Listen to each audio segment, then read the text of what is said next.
شخص جو اس نبی محتشم کی بارگاہ میں ہے، جہاں انبیاء اور رسول بھی بڑے ادب سے آتے ہیں، فرشتے بھی بڑے ادب سے آتے ہیں، تو میرے جیسا کمینہ شخص بارگاہ میں کیسے؟ صرف ایک ہی آس تھی، صرف اسی آیا کو سہارا بنایا ہوا تھا میں نے کہ وَلَوْ أَنَّهُمْ إِذْ ظَلَمُوا أَنفُسَهُمْ جَاءُوا، کیا تھا؟ اپنی جان پہ ظلم کر کے آیا ہوں، آپ کے در کی حاضری کے قابل تو نہیں تھا، لیکن اپنی جان پہ ظلم کر کے آیا ہوں۔ ظلم تو نفسی کثیرہ، کہ یا اللہ اپنے حبیب علیہ السلام کے صدقے معاف فرما دے، کہ یہ الفاظ، یہ حاضری کے الفاظ بیان سے باہر ہیں، یہ کیفیات ہیں جو بیان سے باہر ہیں۔ اس کا تعلق الفاظ سے نہیں، اس کا تعلق صرف اور صرف کیفیت سے ہے جو آپ کے دل پہ گزرتی ہے۔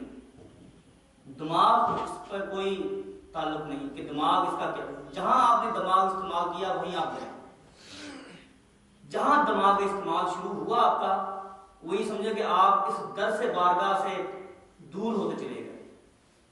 وہاں دو قسم کی حاضریاں ہوتی ہیں آپ کے لیے، کہ جب آپ کے دن پورے ہو جائیں، چاہے 8 دن ہو، 7 دن ہو، 10 دن ہو، وہاں سے نکلنے کی کریں، کہ وہ کیفیت اگر آپ سنبھال سکیں تو مہینہ بھر رکے رہیں، اگر اس کیفیت کو سنبھال نہ سکیں تو فوراً کوشش کریں کہ اس مدینے سے نکل جائیں، کہیں آپ سے بے ادبی نہ ہو جائے، کہ وہ بے ادبی آپ کے اعمال ضائع نہ کریں، کہ ان تحبط اعمالکم وانتم لا تشعرون۔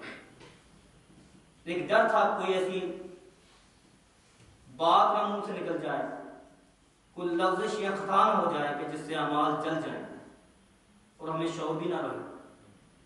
دیکھنے میں لوگ عزت کرتے رہیں لیکن اعمال کا حال یہ ہو کہ ختم ہو جائیں۔ یہاں تعلق اعمال کے ساتھ نہیں، یہاں تعلق پیسے کے ساتھ نہیں، یہ تعلق ان کے کرم کے ساتھ ہے، کہ اللہ پاک کے خاص کرم سے، کہ حبیب علیہ السلام کے خاص توجہ سے آدمی ابھر جاتا ہے۔ اس میں کسی کا زور نہیں۔ سرکار کی حاضری میں، کہ سرکار ممبر رسول پر حضور تاجدار کائنات صلی اللہ علیہ وسلم نے فرمایا کہ جو شخص صاحب استطاعت ہے اور اس نے میری در پہ حاضری نہیں دی، اس نے مجھ پہ ظلم کیا۔ سرکار نے فرمایا کہ میرے در کی حاضری ایسے ہی ہے، اس نے مجھے ایسے ہی دیکھا جس نے اس نے مجھے زندگی میں دیکھا۔ اللہ پاک ہمیں اپنے حبیب علیہ السلام کی حاضری نصیب فرمائے۔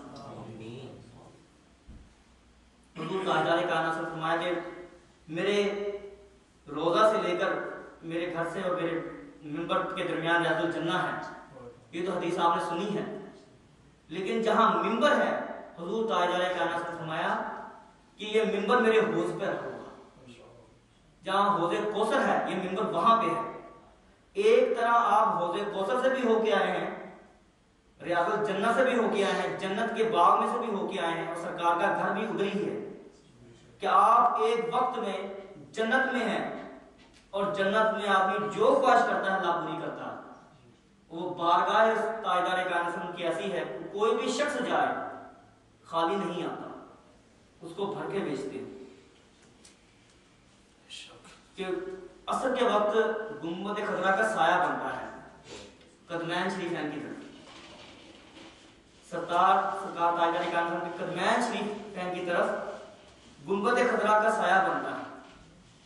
تو ایک دوست نے کہا کہ محبت والے ہیں کہ اس سائے میں نماز پڑھی جائے، اس سائے میں سجدہ دیا جائے، پھر دیکھو کہ کیسے محسوس ہوتا ہے۔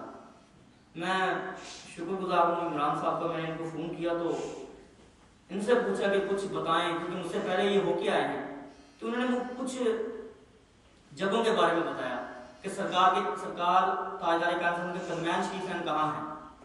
تو پھر میں قدمین شریفین کی ہی طرف نماز پڑھتا کہ میں نے سوچا کہ جن قدموں کے طفیل ریاض الجنہ بنا ہے انہی کے قدموں میں نماز پڑھی جائے، شاید ہمارا بھی بیڑا پار ہو جائے.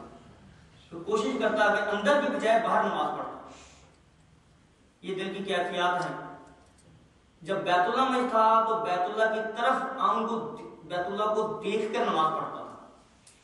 کبھی وہ ہم تو یہاں نظریں چھپا کے نماز پڑھتے ہیں، کوشش کرتا ہے کہ بیت اللہ کا تصور ذہن میں آئے، گنبد خضرا کا تصور میں آئے. میں نے سوچا کہ جب سامنے ہے تو دیکھ کے نماز پڑھو. یہ بھی اپنے اپنے محبت کا انداز ہے. اور جب مدینے میں تھا تو گنبد خضرا کو دیکھ کے نماز پڑھتا تھا کہ یہاں ہوں تو کیفیت بھی وہی بنے، کیفیت بنے یا نہ بنے، صرف گنبد خضرا کو دیکھ کے نماز پڑھنا بھی یہ بھی ایک خاص مقبولیت کا ہوتا ہے کہ اللہ پاک اس گنبد خضرا کے صدقے ہمیں ہماری نمازوں کو قبول. اعمال تو تھے نہیں میرے پاس، نہ اعمال کا کچھ ایک حصہ بھی میرے پاس نہیں تھا، ذرا برابر اعمال نہیں تھے. پتہ نہیں کیا چیز تھی، شاید مجھے میری والدہ کے طفیل مجھے اللہ پاک لے گئے. میں نہیں کہتا، میں یہ نہیں، میں لوگ سوچتے ہیں کہ میں اپنی والدہ کو لے کے گیا، نہیں، میری ماں مجھے لے کے گئی. میں اپنی ماں کی وجہ سے اتر گیا. میرے اپنے اعمال تو ایسے نہیں تھے. میں یہ سوچ رہا تھا کہ شاید وہ کیا کہتے ہیں کہ اعمال تو کچھ نہیں، چلو ماں کے پردے کے پیچھے، ماں کی چادر کے پیچھے. اسی وجہ سے مجھے حاضری نصیب ہوئی. اللہ پاک ہم سب کو اپنے حبیب صلی اللہ علیہ وسلم کی حاضری نصیب فرمائے. وما علینا الا البلاغ.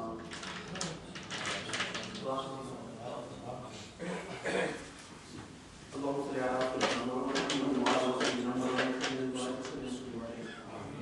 اللهم ربنا آتنا في الدنيا حسنة وفي الآخرة حسنة وقنا عذاب النار وادخلنا الجنة مع الأبرار يا عزيز يا غفار يا رب العالمين.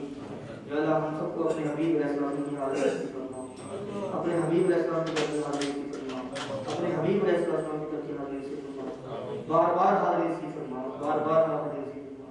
ولو انهم ظلموا انفسهم جاءوك واستغفروا الله واستغفر لهم رسول الله تواب رحيم.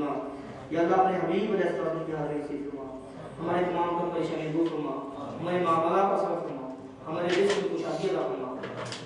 اپنے حبیب علیہ السلام کے تمام جو اس دنیا سے رخصت ہوتے ہیں ان کی کوشش فرما. یا اللہ اپنے حبیب علیہ السلام کے رخصت کے ہمارے شیخ اسلام کو عمر خضر عطا فرما، ان کے درجات بلند فرما، ہماری پریشانی دور فرما، ان کے صدقے ہماری پریشانی دور فرما. حاضرین زائرین کا تمام لوگوں کی حاجات ان کو پورا فرما. یا اللہ ہمیں مانگنا نہیں آتا تو اپنی رحمت کے ساتھ عطا کر، اپنے حبیب علیہ السلام کی رحمت کے ساتھ عطا کر. یا اللہ جو مانگا ہے وہ بھی عطا کر، جو نہیں مانگ سکے وہ بھی عطا کر. وصلی اللہ تعالی علی خیر خلقہ و عاشق و زینت و قاسم رزقی محمد و علی صحابہ اجمعین.